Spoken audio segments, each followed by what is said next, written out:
Halo semuanya, saya Desti Utapea, mahasiswi Sarjana Kebidanan Alih Jenjang, Stikas Mitra Husada Medan.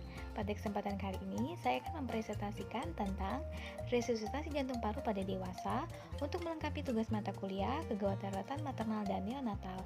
Selamat menyaksikan. Resusitasi jantung paru merupakan metode untuk mengembalikan fungsi jantung sehingga mampu kembali memompa serta memperbaiki sirkulasi darah pada pasien yang mengalami henti napas dan henti jantung. Berdasarkan rekomendasi AHA 2020 mengenai alur penanganan pasien henti jantung yang disebut Chain of Survival atau rantai bertahan hidup, terdiri dari dua tipe. Yang pertama, IHCA, In Hospital Cardiac Arrest atau kejadian henti jantung di rumah sakit. Yang kedua, OHCA, Out of Hospital Cardiac Arrest atau kejadian henti jantung di luar rumah sakit. Bagaimana tahapan RCP yang direkomendasikan AHA 2020? Mari kita lihat bersama-sama. Tahapan RJP meliputi danger, response, shout for help, circulation, airway, breathing, dan defibrillation. Pertama, danger atau ancaman bahaya. Pastikan area tempat kejadian aman untuk penolong dan korban. Evaluasi ancaman bahaya, penggunaan APD yang sesuai, dan perhatikan jumlah korban. 2. Respon. Cek respon korban, pastikan kesadarannya, memberikan rangsangan nyeri atau verbal. Pemeriksaan ini dilakukan setelah dipastikan lingkungan telah aman untuk penolong maupun korban. Rangsangan korban yang dilakukan bisa dengan memanggil korban disertai menepuk bahu. Apabila tidak ada respon, penolong bisa melakukan rangsangan nyeri baik menekan kuku maupun bagian dada. 3. Shout for help. Segera minta bantuan orang terdekat yang ada di tempat kejadian, mengaktifkan sistem gawat darurat atau emergency medical service, menghubungi ambulan atau rumah sakit terdekat.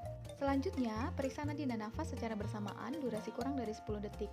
Pemeriksaan nafas, melihat dan merasakan pergerakan dada atau perut korban, dan mendengarkan suara nafas. Pemeriksaan nadi pada orang dewasa di arteri karotis dan pada anak di arteri brachialis. Jika tidak ada nadi dan nafas korban, lakukan kompresi dada. Selanjutnya circulation, yaitu melakukan kompresi dada. Bagaimana cara melakukan kompresi dada yang efektif? Berikut adalah langkah-langkahnya. Letakkan korban pada permukaan datar dan keras. Pastikan bagian dada korban terbuka untuk meyakinkan penempatan tangan yang benar dan untuk melihat recoil dada. Tumpukan salah satu pangkal tangan pada daerah separuh bawah tulang dada dan tangan yang lain di atas tangan yang tertumpu tersebut. Lengan harus lurus 90 derajat terhadap dada korban, dengan bahu penolong sebagai tumpuan atas. Tekan dada dengan kecepatan 100-120 kali per menit, dengan kedalaman minimal 5 cm tetapi tidak boleh lebih dari 6 cm. Selama melakukan penekanan, pastikan bahwa dinding dada dapat mengembang kembali ke bentuknya semula. Berikan 2 kali bantuan nafas setiap selesai melakukan 30 kali penekanan dada, dengan durasi selama 1 detik untuk tiap pemberian nafas. Pastikan dada mengembang untuk tiap pemberian bantuan nafas. Teknik RJP pada kehamilan, yaitu teknik pemindahan rahim ke kiri secara manual, dapat dilakukan dengan 2 cara. Dilakukan dari sisi kiri pasien dengan teknik 2 tangan, dan dapat juga dilakukan dari sisi kanan pasien dengan teknik 1 tangan. Selanjutnya kita lakukan pembebasan jalan napas atau airway. Ada 2 cara. Yang pertama, head till chin lift, dilakukan pada korban yang tidak mengalami cedera leher, dan jaw thrust dilakukan pada korban bila dicurigai terjadi cedera kepala, leher atau tulang belakang. Teknik head till chin lift dapat dilakukan dengan 1 tangan penolong diletakkan pada dahi penderita, lakukan gerakan menekan dahi ke belakang.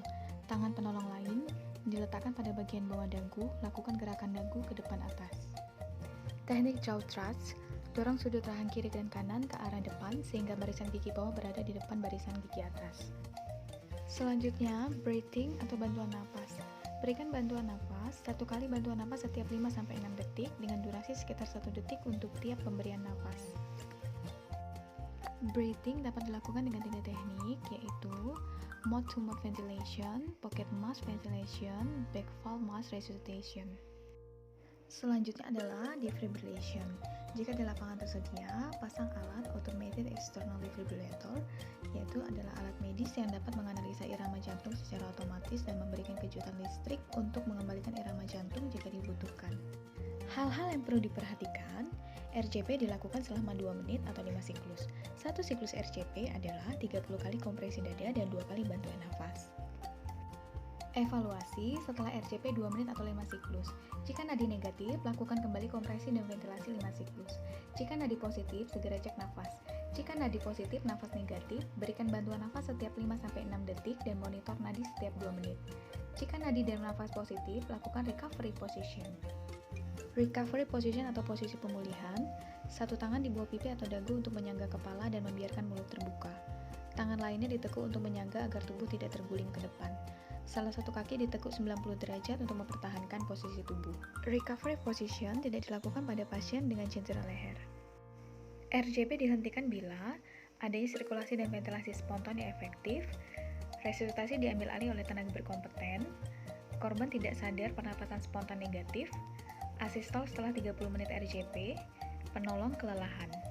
Sekian video ini, semoga bermanfaat untuk penanganan korban henti nafas dan henti jantung. Saya ucapkan terima kasih. Bye-bye.